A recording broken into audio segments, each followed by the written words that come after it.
하루의 말씀, 오늘은 예레미야 18장 18절에서 23절 말씀 가지고 함께 나눕니다. 성경 봉독합니다. 백성이 나를 두고 이르기를 이제 예레미야를 죽일 계획을 세우자. 이 사람이 없어도 우리에게는 율법을 가르쳐줄 제사장이 있고 지혜를 가르쳐줄 현자가 있으며 말씀을 전하여줄 예언자가 있다. 그러니 어서 우리의 혀로 그를 헐뜯자. 그가 하는 모든 말을 무시하여 버리자 합니다. 주님, 저의 호소를 들어주십시오. 원수들이 저를 두고 하는 말을 들어보십시오. 선을 악으로 갚아도 되는 겁니까? 그런데도 그들은 제 목숨을 노려서 함정을 팠습니다. 제가 주님 앞에 나서서 그들을 변호한 것, 주님께서 그들을 보시고 진노하셨지만 주님의 진노를 풀어드리려고 그들을 생각하면서 주님의 은혜를 간구한 것을 기억하여 주십시오. 그들이 이렇게 배은망덕하니 그들의 아들, 딸들이 굶어 죽거나 전쟁에서 죽게 하여 주십시오. 그들의 아내들이 아들, 딸들을 잃게 하시고 남편들을 잃어 과부가 되게 하여 주십시오. 장정들은 전쟁터에서 칼에 찔려 죽게 하여 주십시오. 그들이 저를 잡으려고 함정을 팠고 제 발을 걸리게 하려고 올가미들을 숨겨 놓았으니 주님께서 그들에게 약탈하는 자들을 졸지에 보내주셔서 그들의 집집마다 울부짖는 소리가 터져 나오게 하여 주십시오. 주님, 저를 죽이려는 그들의 모든 흉계를 주님께서는 다 아시니 그들의 죄악을 용서하지 마시고 그들의 허물을 가볍게 다루지도 마십시오. 주님께서 진노하시는 날에 그들이 주님 앞에서 거꾸러져 죽게 하여 주십시오. 아멘. 예레미야 선지자의 별명은 눈물의 예언자이죠. 예레미야를 눈물의 예언자라 부르는 이유는 그가 전한 메시지가 이스라엘의 죄에 대한 비판의 내용이었고 이스라엘의 멸망에 관한 내용이었기 때문에 항상 눈물을 흘리며 외쳤기 때문이었습니다.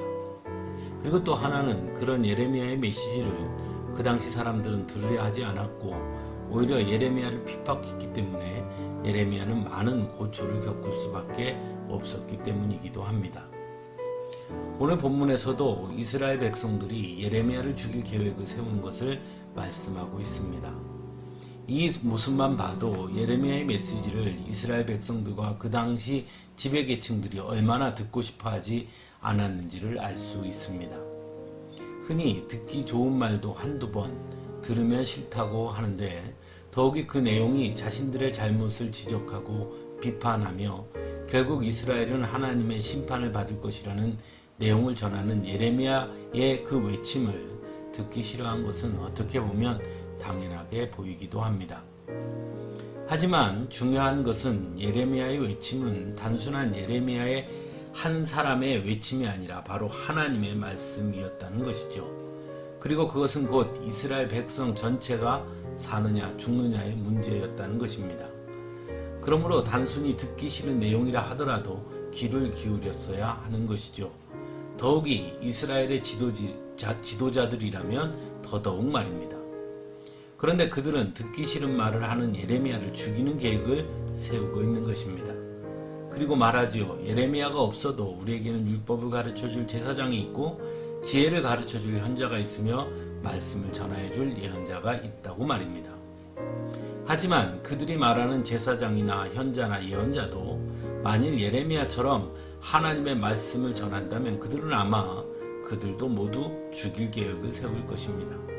결국 그들은 자신들이 듣기 좋은 말만 하는 자들을 곁에 두고 싶어 했다는 것입니다. 예레미야는 자신이 전하는 하나님의 말씀을 듣지 않고 더 나아가 자신을 죽이려는 계획을 세우는 이스라엘 백성들과 지도자들의 모습을 보면서 어떤 생각이 들었을까요? 먼저는 두려웠을 것입니다. 또한 한편으로는 배신감이 들었을 수도 있을 것입니다. 그리고 또 한편으로는 하나님이 원망스럽기도 했을 것입니다. 하지만 예레미야는 자신을 죽이려는 계획을 세운다는 것을 알고 예레미야가 한 행동은 하나님 앞에 엎드린 것이었습니다. 그리고 하나님께 모든 것을 맡기고 의탁합니다. 왜냐하면 예레미야는 하나님의 사람이었기 때문이지요. 사랑하는 성도 여러분, 오늘날 우리들도 여전히 듣기 좋은 말을 하는 사람을 좋아하게 됩니다.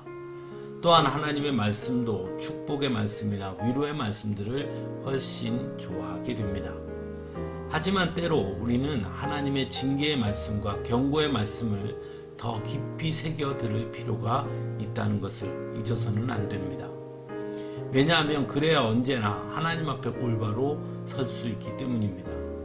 그래야 진정으로 축복의 말씀과 위로의 말씀 또한 우리에게 임하는 말씀이 되는 것이기 때문입니다.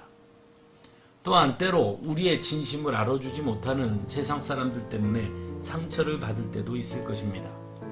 그래서 때로는 그들이 하듯이 똑같이 해주고 싶은 마음도 생기고, 한편으로는 하나님은 왜 가만히 계시는 걸까 하는 의구심을 품을 때도 있습니다. 하지만 우리는 하나님의 사람들이라는 것을 잊어서는 안 됩니다.